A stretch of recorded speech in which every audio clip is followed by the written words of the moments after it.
ఈ విశ్వంలో ఎందరో మహానుభావులు, ఋషులు, జ్ఞానులు జన్మించారు. కానీ వారందరిలోనూ ఆది గురువుగా, జగద్గురువుగా, సాక్షాత్తు విష్ణు స్వరూపంగా కీర్తించబడింది ఒక్కరే. ఆలోచించండి.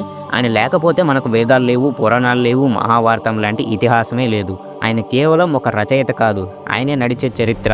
ఆయనే కృష్ణద్వైపాయనుడు. ఆయనే మనందరికీ తెలిసిన వేదవ్యాసుడు. ఇంతకీ ఎవరి వేదవ్యాసుడు? ఆయన జీవితం ఎందుకంత అద్భుతమైనది? భవిష్యత్తులో మానవ మేధస్సుకు అందని విధంగా ఒకే రాశిగా ఉన్న వేదాలను నాలుగింటిగా విభజించి ప్రపంచంలోనే అతిపెద్ద ఇతిహాసమైన మహాభారతాన్ని రచించబోయే జ్ఞానమూర్తి అసలు పుట్టిన వెంటనే తల్లిని వదిలి వెళ్ళిన ఆ బాలుడు వేదవ్యాసుడిగా ఎలా మారాడు?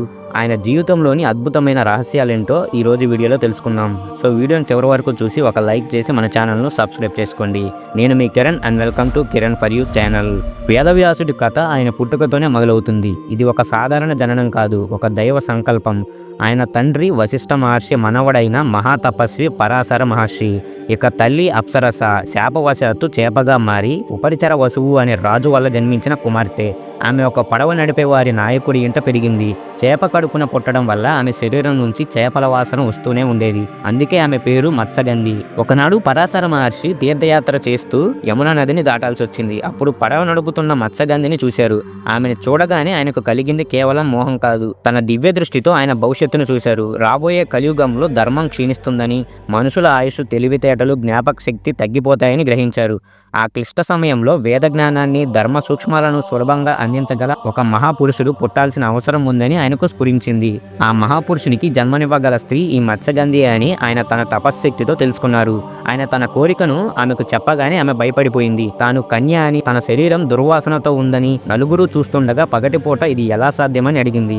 అప్పుడు పరాశర మహర్షి తన తపశ్శక్తితో కొన్ని అద్భుతాలు చేశారు. మొదట వారి చుట్టూ దట్టమైన పొగమంచు సృష్టించి ఇతరుల కళ్ళకు కనబడకుండా చేశారు. తర్వాత ఆమె కన్యత్వానికి ఎలాంటి లోపం రాదని, ఈ సంగమం తర్వాత కూడా ఆమె కన్యగానే ఉంటుందని వరమిచ్చారు. చివరిగా ఆమె శరీరం నుంచి వస్తున్న చేపల వాసన పోగొట్టి దానికి బదులుగా యోజనం దూరం అంటే సుమారు 12 కిలోమీటర్ల వరకు వ్యాపించే కస్తూరి పరిమళాన్ని ప్రసాదించారు. ఆ వరం వల్లనే మత్స్యగంధి సత్యవతిగా ప్రసిద్ధి చెందింది. వారి పవిత్ర సంగమం ఫలితంగా యమునా నదిలోని ఒక ద్వీపంలో ఒక బాలుడు జన్మించాడు. పుడుతూనే సూర్యుడి లాంటి తేజస్సుతో, కాషాయ వస్త్రాలు, జడలు, దండకమండలాలతో, సర్వ వేద జ్ఞానంతో ఒక యువకుడిలా అవతరించాడు. నల్లని రంగుతో యమునా ద్వీపంలో పుట్టడం వల్ల ఆయనకు కృష్ణద్వైపాయనుడు అని పేరు వచ్చింది. పుట్టిన వెంటనే ఆ బాలుడు తల్లిదండ్రులకు నమస్కరించి, అమ్మా, నేను తపస్సు కోసం హిమాలయాలకు వెళ్తున్నాను. నీకు నా అవసరం ఎప్పుడు వచ్చినా నన్ను మనసులో తలుచుకో. ఆ మరుక్షణమే నీ ముందుంటాను అని మాట ఇచ్చాడు. తల్లి అనుమతితో ఆ జ్ఞానమూర్తి లోక కళ్యాణం కోసం తపస్సు చేయడానికి అడవులకు వెళ్ళిపోయాడు. ఇది వ్యాసుడి జీవితంలోని మొదటి అద్భుతం. ఏళ్లు గడిచాయి. కృష్ణద్వైపాయనుడు ఘోర తపస్సుతో అపారమైన యోగశక్తిని సంపాదించాడు. మరోవైపు యోజనగంధిగా మారిన సత్యవతిని హస్తినాపుర చక్రవర్తి శంతనుడు పెళ్లి చేసుకున్నాడు. వారికి చిత్రాంగదుడు, విచిత్ర వీరుడు పుట్టారు. కానీ చిత్రాంగదుడు చిన్న వయసులోనే చనిపోగా కాశీరాజు కుమార్తెలు అంబిక, అంబాలికలను పెళ్లి చేసుకున్న విచిత్ర వీరుడు కూడా సంతానం కలగకుండానే మరణించాడు. హస్తినాపుర సింహాసనం ఖాళీగా ఉంది. భరతవంశం అంతరించిపోయే ప్రమాదం ఏర్పడింది. భీష్ముడు తన బ్రహ్మచర్య వ్రతం వల్ల రాజ్యపాలన గాని, సంతానం కనడం గాని చేయలేడు. ఆ సమయంలో రాజమాత సత్యవతికి తన మొదటి కుమారుడు కృష్ణద్వైపాయనుడు గుర్తుకొచ్చాడు. ఆమె తనకిచ్చిన మాట ప్రకారం వ్యాసుడిని స్మరించుకుంది. ఆమె తలచిన మరుక్షణమే జటాజుటాలతో, తపస్సు యొక్క తేజస్సుతో వెలిగిపోతున్న వ్యాస మహర్షి ఆమె ముందు ప్రత్యక్షమై, అమ్మా, ఎందుకు పిలిచావు అని అడిగాడు. సత్యవతి కురువంశం ఎదుర్కొంటున్న సంక్షోభాన్ని వివరించి వంశాన్ని నిలబెట్టమని వేడుకుంది. అప్పుడు ఆనాటి ధర్మశాస్త్రాల ప్రకారం వంశం అంతరించిపోకుండా ఉండేందుకు దగ్గరి బంధువు ద్వారా సంతానాన్ని పొందే నియోగ పద్ధతిని అనుసరించామని వ్యాసుడు సూచించాడు. సత్యవతి అంగీకారంతో వ్యాసుడు మొదట విచిత్ర వీరుని పెద్ద భార్య అంబిక గదికి వెళ్ళాడు. అయితే ఆయన తీవ్రమైన తపశ్శక్తి, నల్లని రూపాన్ని చూసి భయపడిన అంబిక గట్టిగా కళ్ళు మూసుకుంది. ఫలితంగా ఆమెకు పుట్టుకతోనే అంధుడైన ధృతరాష్ట్రుడు జన్మించాడు. ఇది చూసి కలత చెందిన సత్యవతి మరో కుమారుణ్ణి ప్రసాదించమని కోరింది. ఈసారి వ్యాసుడు రెండవ భార్య అంబాలిక వద్దకు వెళ్ళగా ఆమె భయంతో పాలిపోయింది. ఫలితంగా పాండురాజు జన్మించాడు. ఇద్దరు కొడుకులు లోపాలతో పుట్టడంతో సత్యవతి మళ్ళీ ఆరోగ్యవంతుడైన కొడుకును కావాలని కోరింది. ఈసారి అంబిక భయంతో తాను వెళ్లకుండా తన దాసిని వ్యాసుడి దగ్గరకు పంపింది. ఆ దాసి ఎలాంటి భయం లేకుండా భక్తి శ్రద్ధలతో ఆయనకు సేవ చేసింది. ఆమె భక్తికి మెచ్చిన వ్యాసుడు ఆమెకు ధర్మ సూక్ష్మాలు తెలిసిన అపారమైన జ్ఞానవంతుడైన విదురుడిని ప్రసాదించాడు. ఈ విధంగా వేదవ్యాసుడు కురువంశాన్ని అంతరించిపోకుండా నిలబెట్టిన మూల పురుషుడిగా నిలిచాడు. ఆయన ధృతరాష్ట్రుడు, పాండురాజు, విదురులకు జన్మనిచ్చి రాబోయే మహాభారత కథకు బీజం వేశాడు. ఆ తర్వాత కూడా పాండవులకు కౌరవులకు ఒక తాతగా గురువుగా అవసరమైన ప్రతిసారి సరైన మార్గాన్ని చూపుతూనే ఉన్నాడు. వ్యాసుడి జననం కురువంశాన్ని ఆయన ఎలా నిలబెట్టారో చూసాం కదా. కానీ ఆయన జీవితంలోని అత్యంత ముఖ్యమైన ఘట్టం ఆయనకు వేదవ్యాసుడు అనే పేరుని తెచ్చిపెట్టిన సంఘటన గురించి ఇప్పుడు మనం తెలుసుకోబోతున్నాం. అలాగే మహాభారతంలో మీకు బాగా ఇష్టమైన పాత్ర ఎవరో కామెంట్స్ లో తప్పకుండా చెప్పండి.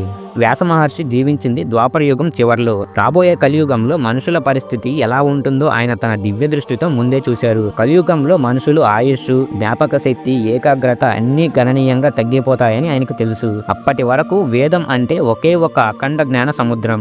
దాన్ని పూర్తిగా అధ్యయనం చేయాలంటే అపారమైన మేధస్సు, ఏళ్ల తరబడి సాధన అవసరం. అది ద్వాపర యుగంలో సాధ్యమేమో కానీ కలియుగంలోని మానవులకు అంత పెద్ద వేదాన్ని గుర్తుపెట్టుకోవడం అసాధ్యమని వ్యాసుడు గ్రహించాడు. అందుకే ఆ అమూల్యమైన జ్ఞానం కాలగర్భంలో కలిసిపోకూడదని ఒక మహత్తరమైన నిర్ణయం తీసుకున్నాడు. ఆయన చేసిన యజ్ఞమే వేద విభజన. ఒకే మహాసముద్రంలో ఉన్న వేద జ్ఞానాన్ని సాధారణ మానవులు కూడా సులభంగా అర్థం చేసుకునేలా 4 భాగాలుగా విభజించారు. మొదటిది ఋగ్వేదం. దేవతలను స్తుతించే మంత్రాలు ఇందులో ఉంటాయి. దీన్ని తన శిష్యుడైన పైలుడికి బోధించారు. రెండవది యజుర్వేదం. యజ్ఞయాగాలు చేసే పద్ధతులను, మంత్రాలను వివరిస్తుంది. దీన్ని వైశంపాయనుడికి ఉపదేశించారు. మూడవది సామవేదం. దీన్ని జైమని అనే శిష్యుడికి అందించారు. నాలుగవది అధర్వణ వేదం. ఇందులో ఆయుర్వేదం, సైన్స్, వాస్తు వంటి ఎన్నో లౌకిక విషయాలు ఇందులో ఉంటాయి. దీన్ని సుమంతుడు అనే శిష్యుడికి అప్పగించారు. ఈ విధంగా వేదాలను విడదీయటం అంటే వ్యాసం చేయడం వలనే కృష్ణద్వైపాయనుడికి వేదవ్యాసుడు అనే పేరు సార్థకమైంది. ఇది కేవలం విభజన కాదు, భవిష్యత్ తరాల కోసం జ్ఞానాన్ని భద్రపరిచిన ఒక మహోన్నత కార్యం. ఇంతటితో ఆగకుండా వేదాల సారాన్ని సాధారణ ప్రజలకు కూడా అందించడానికి ఆయన 18 పురాణాలను రచించారు. అలాగే ఉపనిషత్తుల సారంతో బ్రహ్మసూత్రాలు అందించారు. అందుకే వ్యాసుని మనం ఆది గురువు అని పిలుస్తాం. ఆయన జయంతి ఆయన ఆషాఢ పౌర్ణమిని గురు పౌర్ణమి లేదా వ్యాస పౌర్ణమిగా జరుపుకుంటాం. వేదాలను విభజించి పురాణాలను రచించిన వ్యాస మహర్షి మనసులో ఏదో ఒక వెలితి, అశాంతి, ఇంకా ఏదో చేయాలి అని ఆయన మనసు చెప్తుంది. ఆ సమయంలో నారద మహర్షి వచ్చి, వ్యాస, నువ్వు ధర్మాన్ని చెప్పావు కానీ భగవంతుని లీలలను కీర్తించలేదు. కృష్ణుడి కథను, ఆయన గుణగుణాలను వర్ణిస్తేనే నీ మనసుకు పూర్తి శాంతి లభిస్తుంది అని సలహా ఇచ్చారు. ఆ మాటలతో ప్రేరణ పొందిన వ్యాసుడు తాను కల్లారా చూసిన కురువంశపు గాథను, ధర్మాల సంఘర్షను అన్నిటికీ మించి శ్రీకృష్ణుని లీలలను కలిపి ఒక మహా ఇతిహాసంగా రాయాలని సంకల్పించాడు. అదే మహాభారతం. కానీ ఆయన మనసులో ప్రవాహంలో వస్తున్న ఈ కథ సముద్రాన్ని అంతే వేగంగా రాయగల వారు ఎవరు? ఇది మనుషులకు సాధ్యం కాదని సృష్టికర్త బ్రహ్మ కోసం తపస్సు చేశాడు. బ్రహ్మ ప్రత్యక్షమై ఈ పనికి, జ్ఞానానికి అధిపతి అయిన గణపతి మాత్రమే సరైన వాడని సూచించాడు. వ్యాసుడు ప్రార్థించగా వినాయకుడు ప్రత్యక్షమయ్యాడు. అయితే గణపతి ఒక షరతు పెట్టాడు. మహర్షి, నేను రాయడం మొదలు పెడితే నా కలం ఆగదు. మీరు ఒక్క క్షణం కూడా ఆపకుండా చెప్తూనే ఉండాలి. మీరు ఆగితే నేను రాయడం ఆపేస్తాను అని అన్నాడు. 1,00,000 శ్లోకాలను ఆగకుండా చెప్పడం ఎవరికైనా కష్టమే. అప్పుడు వ్యాసుడు తన తెలివితో ఒక ప్రతిషరతు పెట్టాడు. గణేశ, సరే, కానీ నాదొక నియమం. నేను చెప్పే ప్రతి శ్లోకం యొక్క అర్థాన్ని నువ్వు పూర్తిగా గ్రహించాకే రాయాలి. ఇద్దరూ అంగీకరించారు. ప్రపంచంలోనే అత్యంత అద్భుతమైన సాహిత్య యజ్ఞం మొదలైంది. వ్యాసుడు శ్లోకాలను చెబుతుంటే గణపతి అంతే వేగంగా రాస్తున్నాడు. అయితే వ్యాసుడికి కాస్త విరామం కావాల్సినప్పుడు ఉద్దేశపూర్వకంగా కొన్ని క్లిష్టమైన, లోతైన అర్థం ఉన్న శ్లోకాలను చెప్పేవారు. వాటి అర్థాన్ని విశ్లేషించడానికి గణపతికి కొంత సమయం పట్టేది. ఆ గ్యాప్ లో వ్యాసుడు తర్వాతి వేలాది శ్లోకాలను మనసులో సిద్ధం చేసుకునేవారు. రచన సాగుతుండగా గణపతి కలం విరిగిపోయింది. కానీ వ్యాసుడి మాటల ప్రవాహం ఆగట్లేదు. ఇచ్చిన మాట ప్రకారం గణపతి ఆగకూడదు. అందుకే ఏమాత్రం ఆలోచించకుండా తన దంతాలలో ఒకదాన్ని విరిచి దాన్నే కలంగా చేసుకుని రాయడం కొనసాగించాడు. జ్ఞానం కోసం అంతటి త్యాగం చేసినందునే మనం గణపతిని ఏకదంతుడు అని కూడా పిలుస్తాం. దాదాపు 3 సంవత్సరాల కష్టం ఫలించి 1,00,000 శ్లోకాలతో మానవ జీవితంలోని ప్రతి కోణాన్ని స్పృశించే మహాభారతం పూర్తయింది. ఇందులో ఉన్నది వేరే చోట ఉండొచ్చు, కానీ ఇందులో లేనిది ఇంకెక్కడా లేదు అని వ్యాసుడే స్వయంగా చెప్పారు. వేదాల సారంతో నిండి ఉండటం వల్ల దీనిని పంచమ వేదం అని గౌరవిస్తాం. మహాభారత రచనతో వేదవ్యాసుడి కర్తవ్యం ముగియలేదు. ఆయన సప్త చిరంజీవులలో ఒకరు. అంటే ఆయన ఇప్పటికీ సూక్ష్మ రూపంలో హిమాలయాల్లో తపస్సు చేసుకుంటూ ఈ లోకాన్ని రక్షిస్తూనే ఉన్నారనేదే మన నమ్మకం. ఆయన ఒక వ్యక్తి కాదు, ఒక శక్తి, ఒక యుగ పురుషుడు. వ్యాసాయ విష్ణు రూపాయ వ్యాస రూపాయ విష్ణవే అన్నట్టుగా వ్యాసుడు సాక్షాత్తు విష్ణు స్వరూపమే. ఆయన మనకు అందించిన జ్ఞానం అనే జ్యోతి ఈ కలియుగం అనే చీకటిలో ఎప్పటికీ దారి చూపుతూనే ఉంటుంది. ఇది వేదవ్యాసుడి అద్భుతమైన జీవిత కథ.